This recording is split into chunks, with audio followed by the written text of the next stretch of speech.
Good morning students. ఈరోజు మనం income tax క్లాస్లో సెకండ్ సమ్ నుంచి చేయబోతున్నాం. నిన్న డాక్టర్ శ్యామ్ సుందర్ అనేటువంటి వాడి తాలూకా సమ్ని కంప్లీట్ చేశారు. ఇది రెసిడెన్షియల్ స్టేటస్ అంటే మనకు తెలియడం కోసం ఈ సమ్స్ మనం చేసుకుంటూ వెళ్తున్నాం. ఇందులో ఇండివిజువల్స్ అయితే ఎట్లా ఉంటాయి, పార్ట్నర్షిప్ అయితే ఎట్లా ఉంటుంది, కంపెనీ అయితే ఎలా ఉంటుంది అనే ఫండమెంటల్స్ మనకి ఈ రెసిడెన్షియల్ స్టేటస్కి సంబంధించినటువంటి సమాచారం మన అందరికీ కూడా తెలియవలసి ఉంటుంది. నిన్న రాసినటువంటి ఫస్ట్ సమ్ మనకి ఒక ఐడియా ఉంది. ఈరోజు సెకండ్ సమ్ మీకు చెప్తాను, నోట్స్ తీసుకుని నోట్ చేసుకోండి. సమ్ రాసుకున్న తర్వాత దానికి ఆన్సర్ ఎట్లా చేయాలి అనేది మనం చేద్దాం. ఓకేనండి, సమ్ చెప్తున్నాను, రాసుకోండి.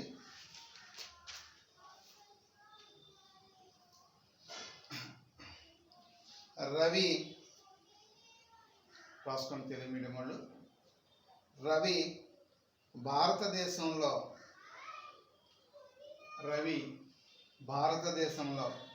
20 సంవత్సరాలు ఉన్న తరువాత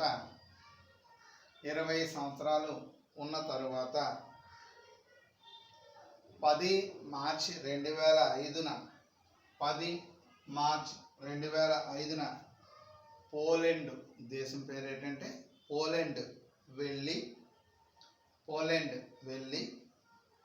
మరలా సెప్టెంబర్ 19, 2006న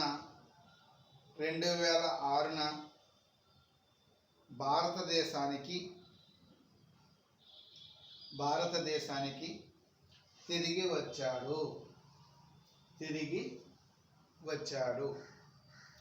2008-2009 పన్ను నిర్ధారణ సంవత్సరానికి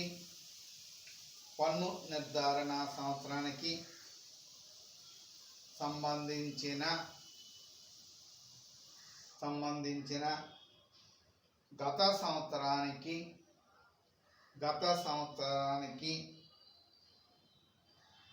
అతని నివాస ప్రతిపత్తి నిర్ణయించండి. మరలా చెప్తున్నాను. రవి భారతదేశంలో 20 సంవత్సరాలు ఉన్న తరువాత 10 మార్చి 2005న పోలెండ్ వెళ్ళి మరలా 19 సెప్టెంబర్ 2006న భారతదేశం తిరిగి వచ్చాడు. 2008-2009 పన్ను నిర్ధారణ సంవత్సరానికి సంబంధించిన గత సంవత్సరానికి అతని నివాస ప్రతిపత్తిని నిర్ణయించండి. ఈ మూడు రాసుకోండి. Ravi living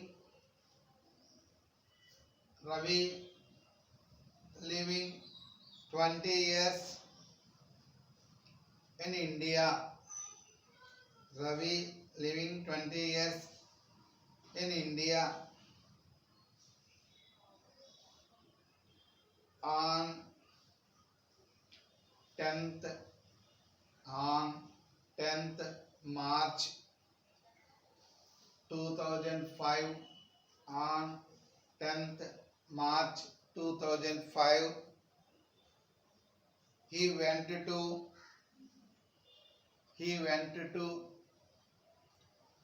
Poland country.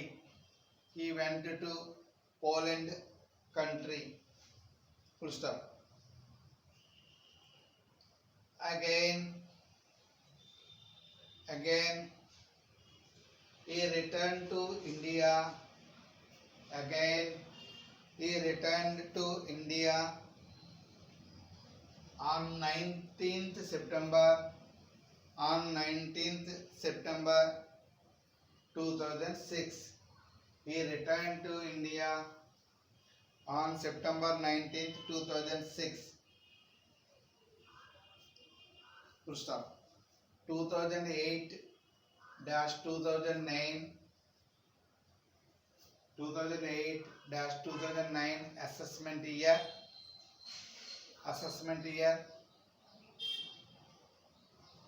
Find his residential status. Find his residential status for the previous year.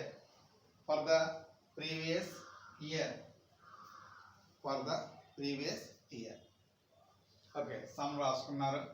సమ్ని అర్థం చేసుకోవడానికి ముందు ఒక్కసారి ప్రైమరీ కండిషన్స్, సెకండరీ కండిషన్స్ అంతా ఒక్కసారి జాగ్రత్తగా గుర్తుపెట్టుకుందాం మనం. ఎందుకంటే ఆ కండిషన్స్ మీద ఆధారపడే మనం ఎవరు ఏ రకమైన రెసిడెంట్ అనేటువంటి విషయాన్ని మనం చెప్పాలి. ప్రైమరీ కండిషన్స్ మనందరికీ గుర్తున్నాయి. ప్రైమరీ అంటే ఏమన్నామండి అంటే 182 days మించి ఉండాలి ఫస్ట్. రెండవది 4 yearsలో 365 days ఉండాలి. ఈ ప్రైమరీ కండిషన్స్లో 2 కానీ 1 కానీ చెయ్యాలి. తర్వాత అడిషనల్ కండిషన్స్ ఏంటంటే 10 yearsలో 2 years రెసిడెంట్గా ఉండాలి. 10 yearsలో 2 years రెసిడెంట్గా ఉండాలి. లాస్ట్ 7 years 730 days మించి ఇండియాలో ఉండాలి. 730 days మించి ఇండియాలో ఉండాలి. ఇవి ప్రైమరీ, సెకండరీ. ప్రైమరీ చేసి సెకండరీ 2 చేస్తే ఆర్డినరీ రెసిడెంట్. ప్రైమరీ చేసి సెకండరీ 1 చేస్తే నాట్ ఆర్డినరీ రెసిడెంట్. ప్రైమరీ ఏది చేయకపోతే నాన్ రెసిడెంట్. ఇప్పుడు రవి ఏమైనాడండి అంటే 2005లో మార్చి 10వ తేదీని పోలాండ్కి వెళ్ళాడు. 20 years నుంచి అతను ఇక్కడే ఉంటున్నాడు. ఇతడు మళ్ళా 19th September 2006ని మన ఇండియాకి వచ్చాడు. 2008-2009 పన్ను నిర్ధారణ సంవత్సరానికి గత సంవత్సరం అంటే 2007-2008కి ఇతర రెసిడెన్షియల్ స్టేటస్ ఏంటి అని అడిగారు. ఇతను ఇండియాకి ఎప్పుడు వచ్చాడండి అంటే 2006 సెప్టెంబర్లో వచ్చాడు.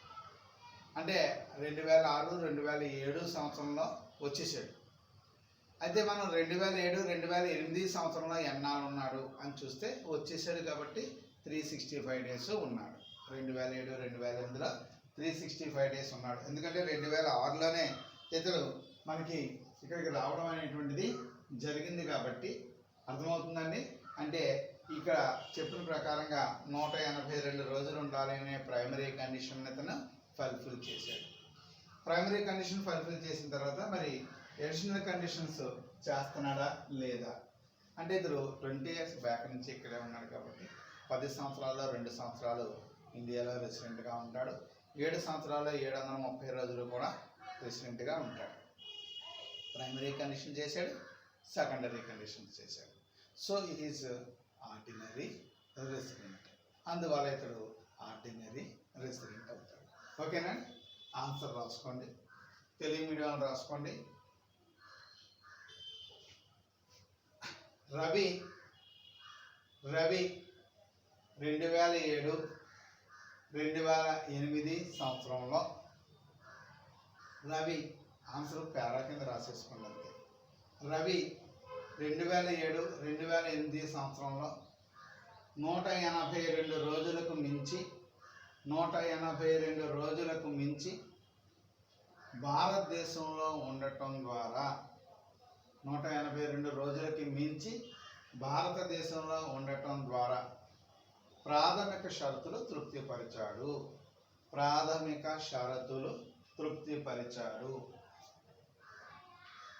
అదేవిధంగా అదనపు షరతులు అదేవిధంగా అదనపు షరతులు తృప్తిపరిచాడు. అదేవిధంగా అదనపు షరతులు తృప్తిపరిచాడు కనుక అతడు ఆర్డినరీ రెసిడెంట్ అగును. కనుక అతడు ఆర్డినరీ రెసిడెంట్ అగును. కనుక అతడు ఆర్డినరీ రెసిడెంట్ అగును. ఓకే, ఇంగ్లీష్ మీడియం రాసుకోండి. Ravi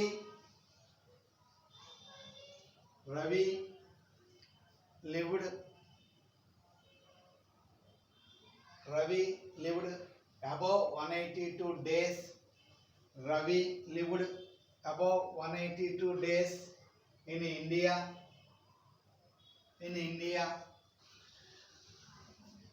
for the year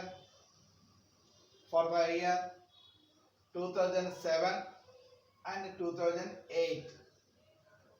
2007 and 2008. So he satisfies primary conditions.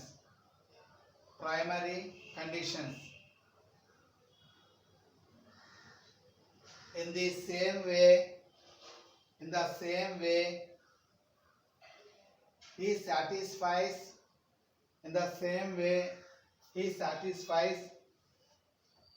additional conditions.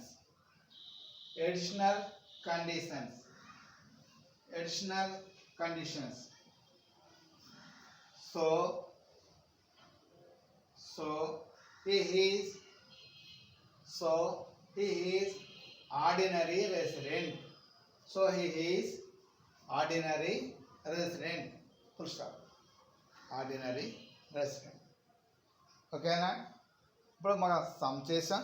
సమ్కి సంబంధించినటువంటి ఆన్సర్ను కూడా మనం చేయడం జరిగింది. అలానే సెకండ్ సమ్ రాసుకోండి.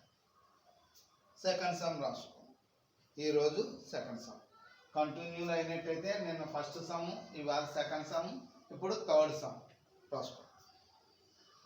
చిదంబరం అనే వ్యక్తి సమ్ రాసుకోండి. చిదంబరం అనే వ్యక్తి 35 సంవత్సరాల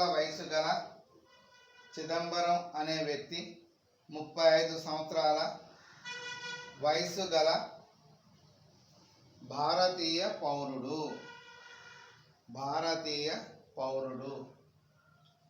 అతడు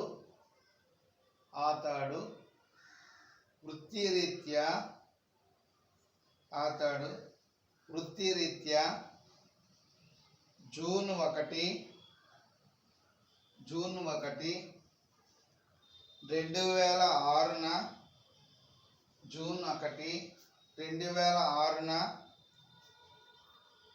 భారతదేశం వదలి జపాన్ వెళ్ళి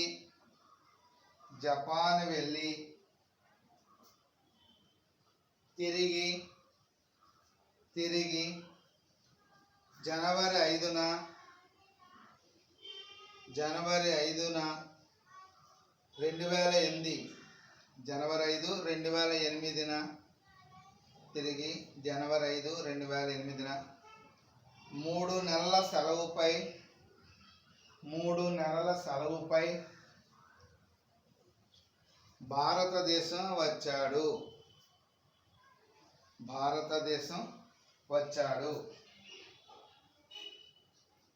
అతడు మళ్ళీ జపాన్కు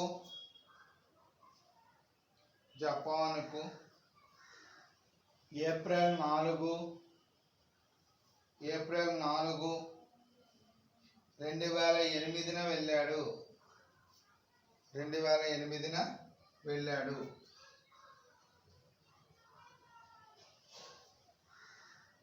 మార్చి 31,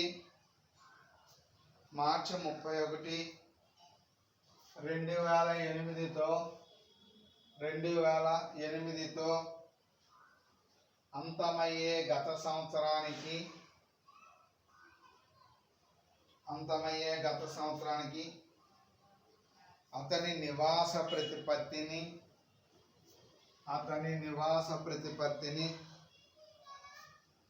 నిర్ణయించండి. అతని నివాస ప్రతిపత్తిని నిర్ణయించండి. మరొకసారి చూసుకోండి, కరెక్ట్గా రాశారా? చిదంబరం అనే వ్యక్తి 35 సంవత్సరాల వయసు గల భారతీయ పౌరుడు.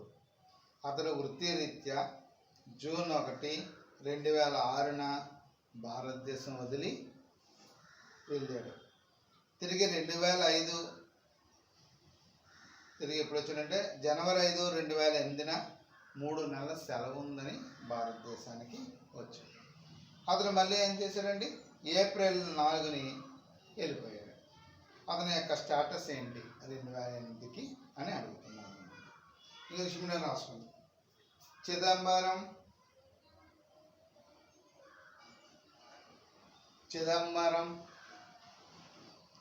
35 years. Chidambaram 35 years old person. 35 years old person in India.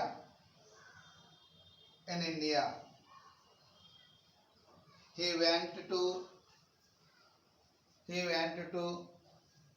Japan.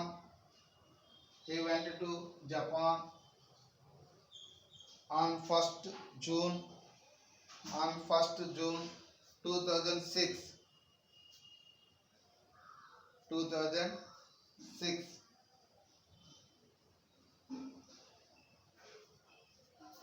He returned to India. January 5,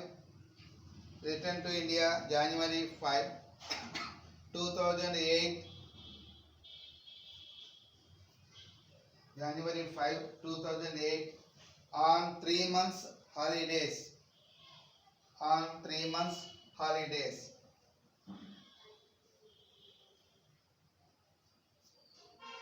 3 months holidays. Again he went to Japan. On April 4, 2008.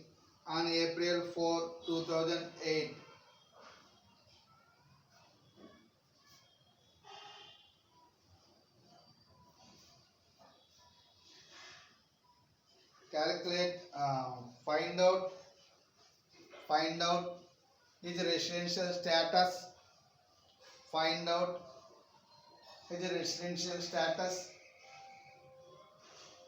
Ended with March 31st. Find his residential status. Ended with March 31st, 2008.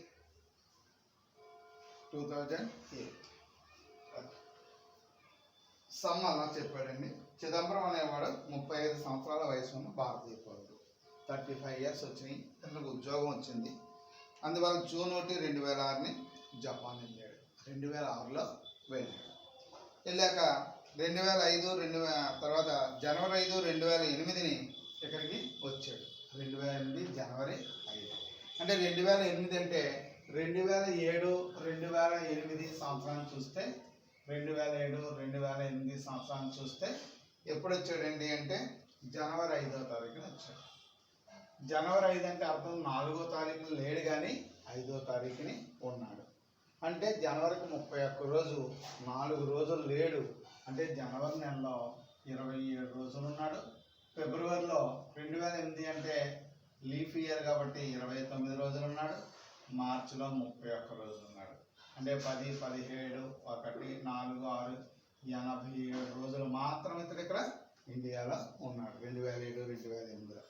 కానీ మరి ఇతడు India నుంచి ఉద్యోగరీత్యా ఇతర దేశానికి వెళ్ళిపోయాడు కాబట్టి 180 days అనే కండిషన్ తప్పనిసరిగా ఇతడు ఫుల్ఫిల్ చేస్తేనే అతను మనం ఆర్డినరీయా నాట్ ఆర్డినరీయా అనే విషయాన్ని చూస్తాం.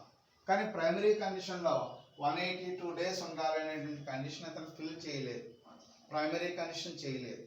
ఎప్పుడైతే ప్రైమరీ కండిషన్ చేయలేదో అప్పుడు ఇంకా సెకండరీ కండిషన్ చేసినా చెయ్యకపోయినా ఒకటే. ఇక్కడ ఉన్న 10 ఏళ్ళు ఉన్నా 7 ఏళ్ళు ఉన్నా ఏదున్నా సరే ప్రైమరీ కండిషన్ చేయలేదు కాబట్టి ఇతడు ఈ సంవత్సరానికి ఏమని చెప్పాలండి అంటే నాన్ రెసిడెంట్ అని చెప్పాలి. ఇతను ఏమని చెప్పాలండి? నాన్ రెసిడెంట్ అని చెప్పాలి. చూడండి 2007 2008 సంవత్సరంలో చిదంబరం 87 రోజులే ఉన్నాడు, కానీ 182 రోజులు లేడు, తృప్తిపరచలేదు. విదేశాల నుంచి వచ్చిన వ్యక్తి ఎవరైనా గత సంవత్సరం 182 రోజులు ఉండాలనే ప్రధాన షరతు ఉంది. అతడు ఆ ప్రధాన షరతును తృప్తిపరచలేదు కాబట్టి అతడు నాన్ రెసిడెంట్గా మనం చెప్పచ్చు. కాబట్టి తెలుగు మీడియం ఆన్సర్ రాసుకోండి. అర్థమైంది కదండి. 2007 ఆన్సర్ తెలుగు మీడియం. 2007 2008 సంవత్సరంలో 2007 2008 సంవత్సరంలో చిదంబరం 87 రోజులు. చిదంబరం 87 రోజులు బ్రాకెట్లో జనవరి 27 ఇలా వేసుకోండి, మీకు తెలుస్తుంది. ఫిబ్రవరి 29, మార్చి 31 is equal to 87 days. Is equal to 87 days. Bracket close చేసింది. ఉన్నాడు కానీ 182 రోజులు, కానీ 182 రోజులు ఉండాలనే 182 రోజులు ఉండాలనే షరతును తృప్తిపరచలేదు. ఉండాలనే షరతును తృప్తిపరచలేదు. ఉండాలనే షరతును తృప్తిపరచలేదు. విదేశాల నుండి వచ్చిన వ్యక్తి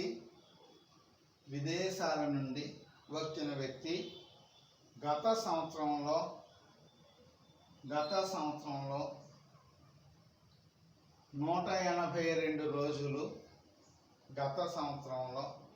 182 రోజులు ఉండాలనేది ప్రధాన షరతు.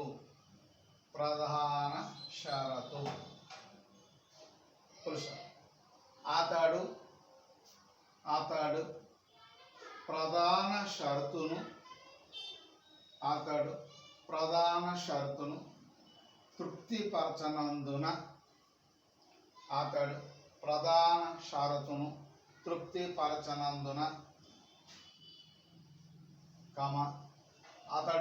2007 2008 సంవత్సరానికి 2007 సంవత్సరానికి ఇన్వర్టెడ్ కామర్స్లో నాన్ రెసిడెంట్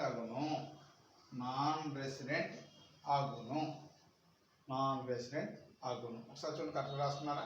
2007 2008 సంవత్సరంలో చిదంబరం 87 రోజులు బ్రాకెట్లో జనవరి 27 ఫిబ్రవరి 29 మార్చి 31 మొత్తం ఈజ్ ఈక్వల్ టు 87 రోజులు ఉన్నాడు, కానీ 182 రోజులు ఉండాలనే షరతుని తృప్తిపరచలేదు. విదేశాల నుండి వచ్చిన వ్యక్తి గత సంవత్సరంలో 182 రోజులు ఉండాలనే ప్రధాన షరతు ఉంది. అతడు ప్రధాన షరతును తృప్తిపరచలేదు కాబట్టి అతడు 2007 2008 సంవత్సరానికి నాన్ రెసిడెంట్ అవుతాడు. ఇంగ్లీష్ మీడియం రాసుకోండి. చిదంబరం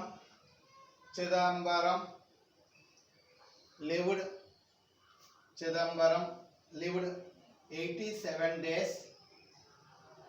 చిదంబరం lived 87 days బ్రాకెట్లో జనవరి 27 plus February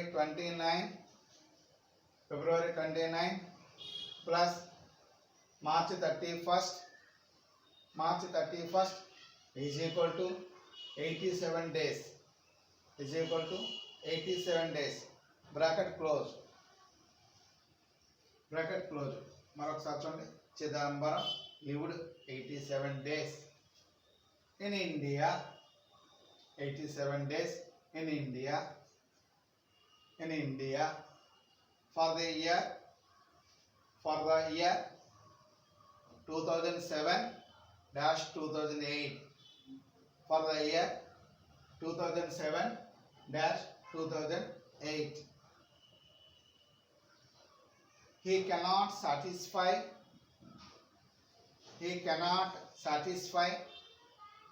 primary condition. He cannot satisfy primary condition of above 180 days. Above 180 days lived in India. Lived in India. Lived in India. Full stop. Any person returned from foreign. Any person returned from foreign. He lives above 182 days. Above 182 days. He lives above 182 days is primary condition. Primary condition.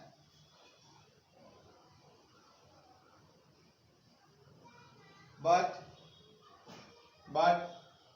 he cannot